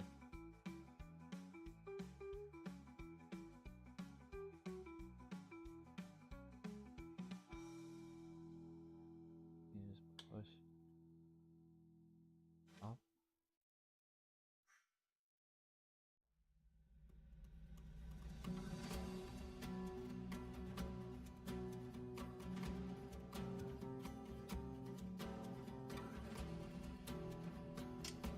Where are you at?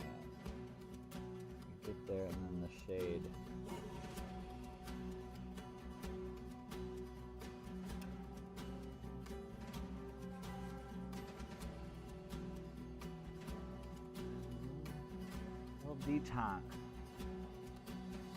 Detente right down in there. You gotta look at this book one more time here.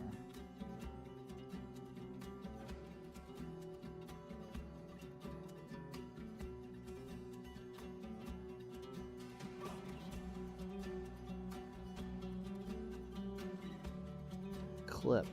There's a clip. Lift the retaining clip using a hook. Let the rocker arm slide to one side. And extract the pad with a pair of pliers and check the thickness. So lift the retaining clip. Image 3. Okay. I think it's right there on the rocker. I'm just not seeing it.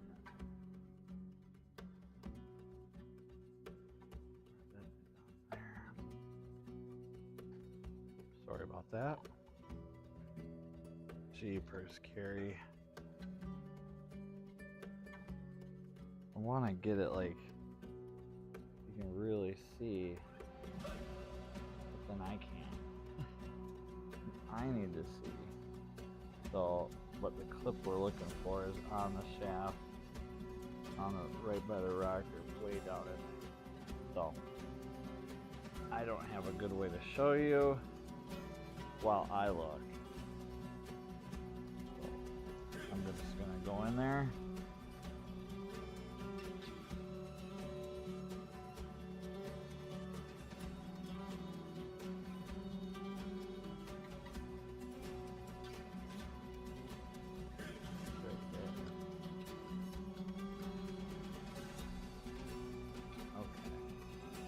It's all about the right angle. Oh. I could do that with my hands probably. It's just a clip, like a half moon, that fits over the shaft. There it is. I'm just gonna pop it off. Did you see where it went? Because I heard it.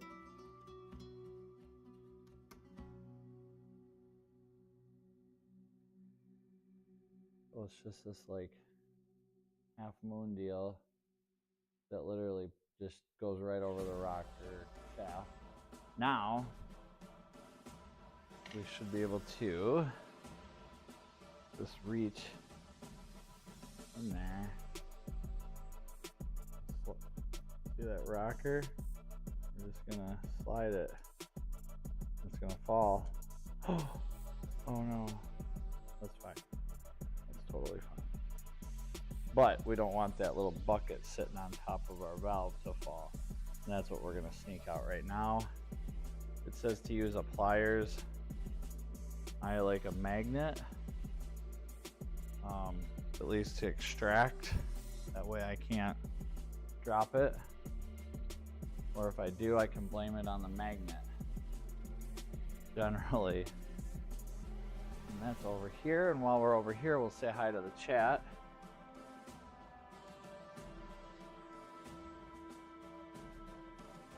My friend has 2 YSR 50 frames and parts, but will not let go of them. That would be kind of a cool engine swap project of anything, really. Or even, I don't like to go down the e-bike road, but if you had somebody that was really like to stuff a Stark Varg engine and something in, like, that would be a blast. Have a 60 horsepower electric engine in one of those. I'm okay with an older Enduro style 50. I just want one for this lady if she passes her exam. Old is fine as long as it runs and we'll get her from A to B on the streets. I know it would be good for me to learn on these models. Yes, it is. I'm learning. There's half of them I didn't know. And I didn't even think of the YSR 50. Like, why did that not come to my mind first? But again, since I was a 1999, I would have been 19, and when that the RS 50 came out, I'm like, you've got to be kidding me. There's a street legal 50cc bike we can get, and I just wanted one. The YSR 50s were always cool, but again, one of those bikes, like, at the time, like so many things of my era growing up, I just didn't, it wasn't cool at the time, and now it's wicked cool. So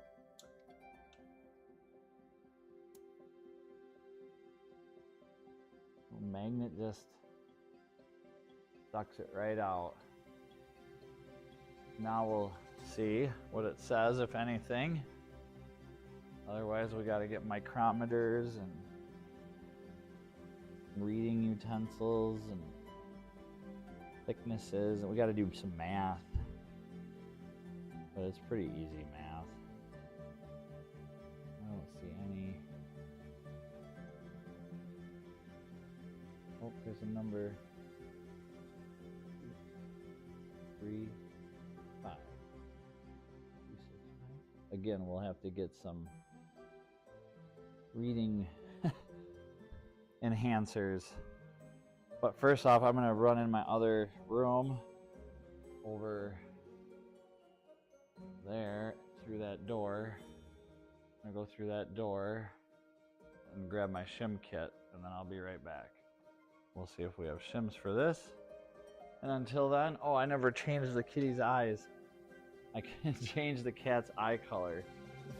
That's what I was going to do, but then I got distracted, and I'm like, I got to get these shims and see if I have them. If I have them, then I can go to bed much easier. I'll sleep better. But I'll sleep a lot better if I could find the remote. If I can change the color of my cat's I need it to shut off all these little LEDs that I like to turn on for whatever reason it might be. They look cool. Okay, where's the remote? Oh, there it is. I might as well just shut these two off while I'm right here. All right, kitty. Let's go. Green. It's kind of spooky. And then, let's see what else. The yellow doesn't really do much. The purple is pretty cool. And then red.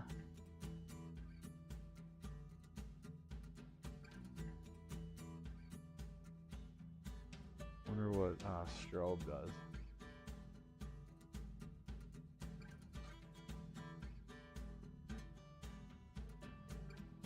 That's not as fun.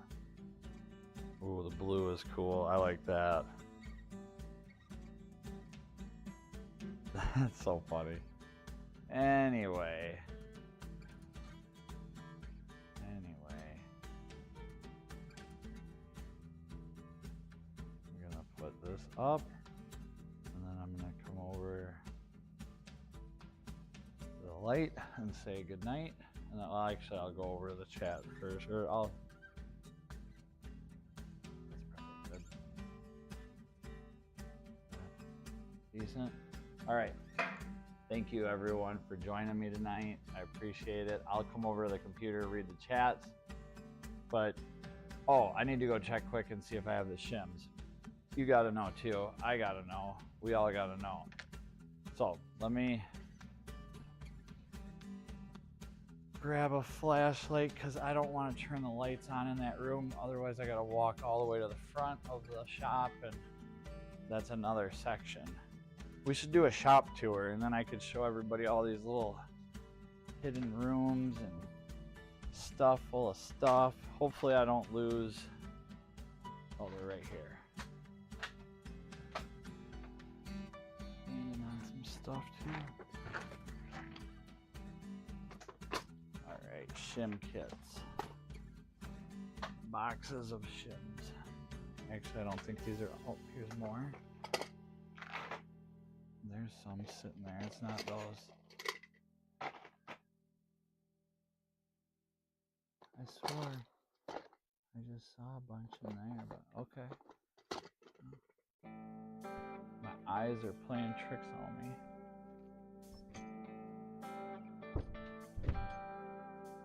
Alright, let's see what we got for shims. And we'll check out the chat here in a sec. And those. We got 3. Oh, cool.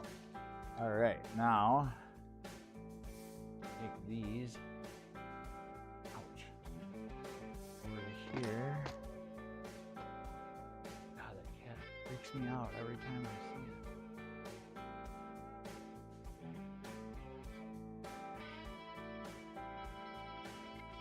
Alright, so I'm not really worried about thicknesses.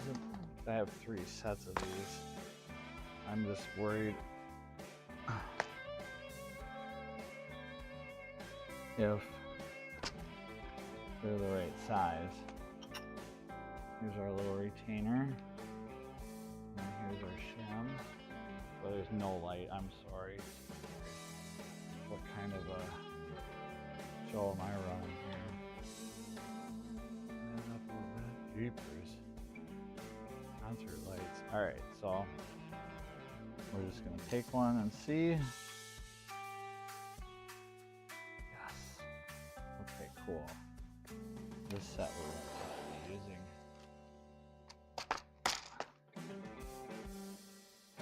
This set just in case. Nice. Okay. And we'll just check this one for the heck of it. Because with all of these, we ought to have the right. So let's just pick this one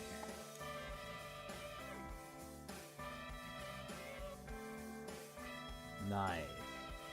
Okay. sure I didn't swap them in the process, and I didn't, so we're good there. We'll just leave that there. We got plenty of shims to shim, and we got a really cool bike here. Oh.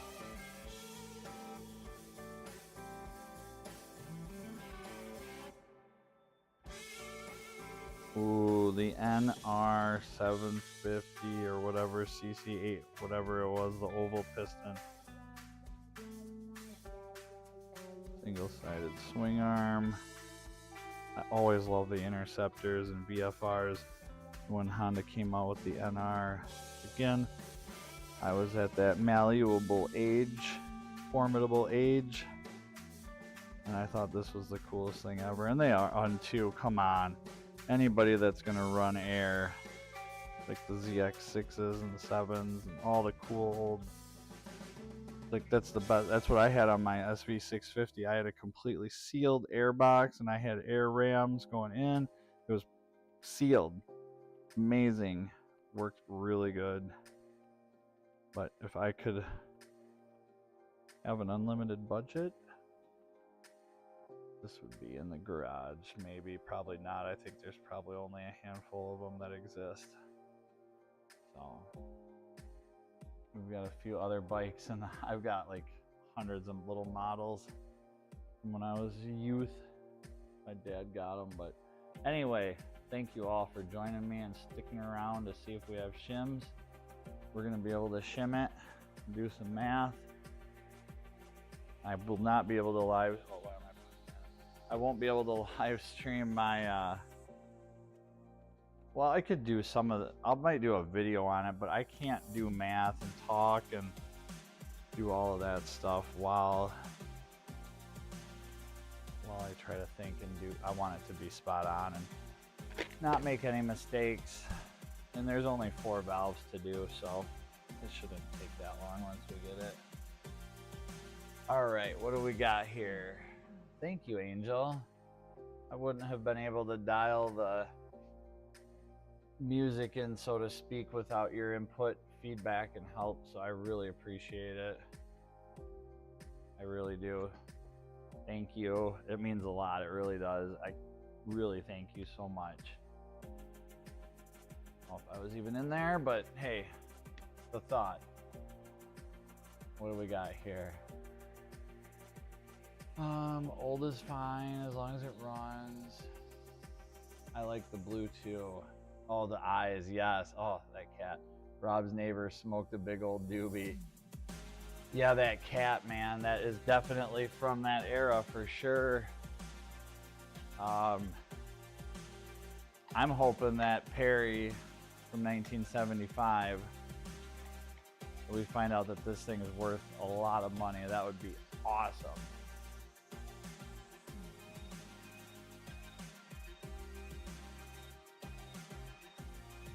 No, you're good. All hail the Hypnotoad.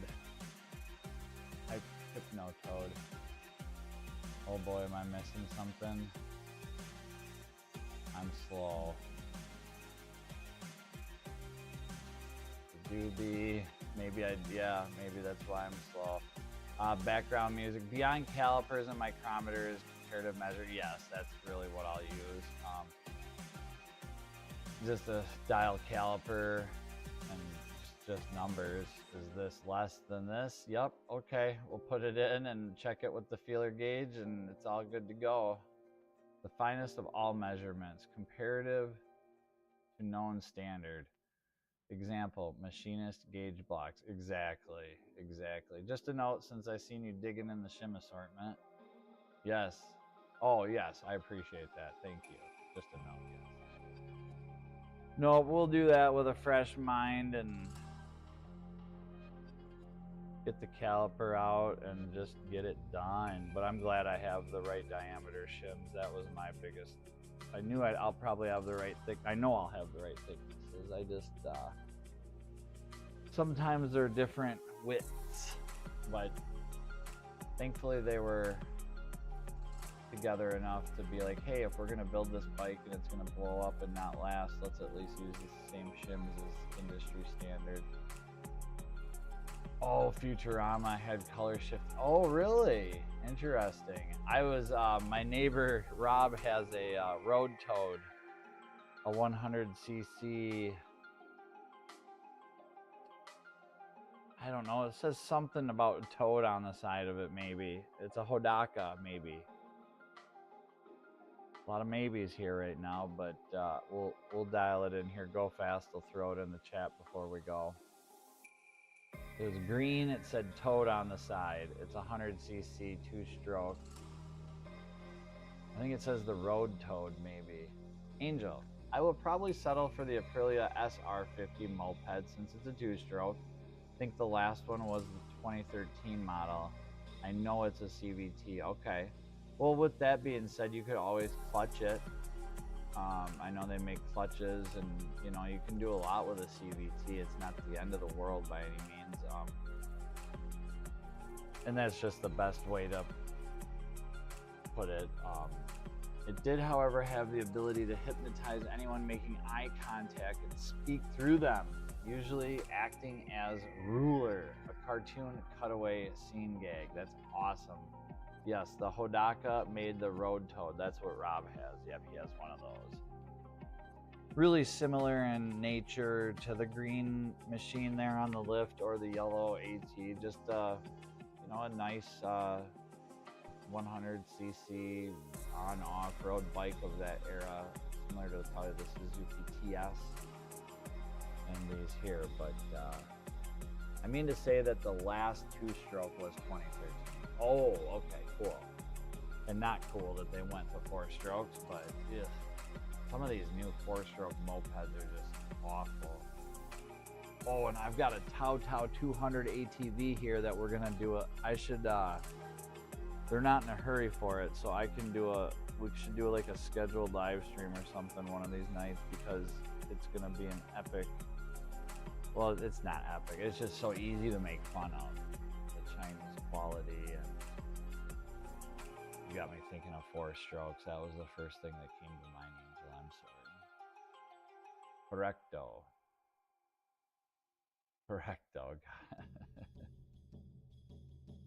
All right, everyone, I'm gonna go. Thank you so much for sticking around and giving me feedback on everything, and go fast with all the data, encyclopedia information. Angel, for being such a positive energy in all these moto rooms and chats and spaces. Remember, the frame just has to be registered as a 50cc and possibly match the engine number if need be. Yes. And one can always, you know, sand away and stamp new numbers into aluminum.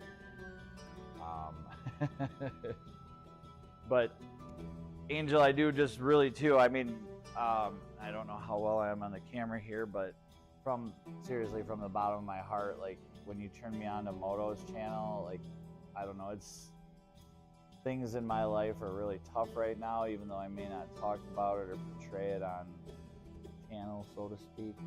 But yeah, I really like sending me to their group, and I don't know, just listening to Old Mac, Dean, and all those guys are just great. But I really appreciate it, and much love and respect to you, and thank you so much for everything. You can put a 250 in a 50, and if it looks like a 50, you can run with it without much trouble. What cops going to open up your engine and measure it? Like, yeah, no, they're not. And especially in like here where I live, and probably Angel too, to get away with it. You know, like, we're rural. The cops, as long as you're not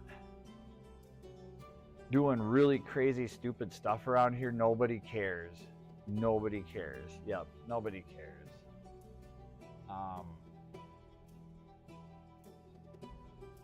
Go to the site. We're gonna check. Oh my God, what is this thing, Angel? Holy cow! An $8,500 Ruckus.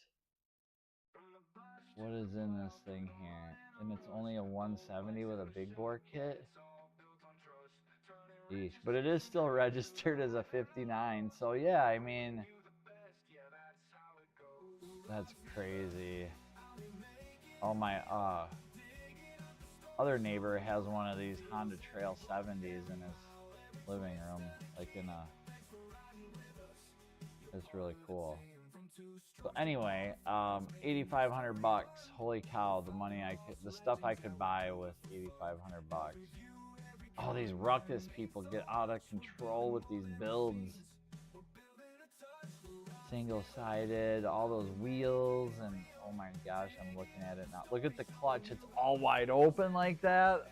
Oh my gosh, I've never seen this. I just shouldn't say I could care less, but I do not check out the ruckus scene very often. I dig it. I mean, it's cool. I know it's a whole niche culture and scene and clip-ons. I mean, it's got race clip-ons and what the heck? That tire just blows my mind. And the fuel tank. I mean, it's done up decent. All right. I never wanted to yawn online or in my live streams because yawns are contagious. If you guys have things to do beyond this, I don't want to prevent it. So crazy price, I know, right? 85 hundo. Maybe you could get that NSR 50 with that 80. I don't know. I never looked one up, but I'll have to. But oh, it would haul with a 171 in it for sure. For sure. Will the police think that it's only a 50? Yeah, right. As you're carrying the front wheel through an intersection at 60. But yep, that's awesome. But thank you again, Angel, for joining tonight. I really appreciate you stopping by and making the chat a lively place and keeping Go Fast on his toes. And you know, you guys all have a good night. I'm gonna cut the stream, and we'll see you all soon. Thank you again.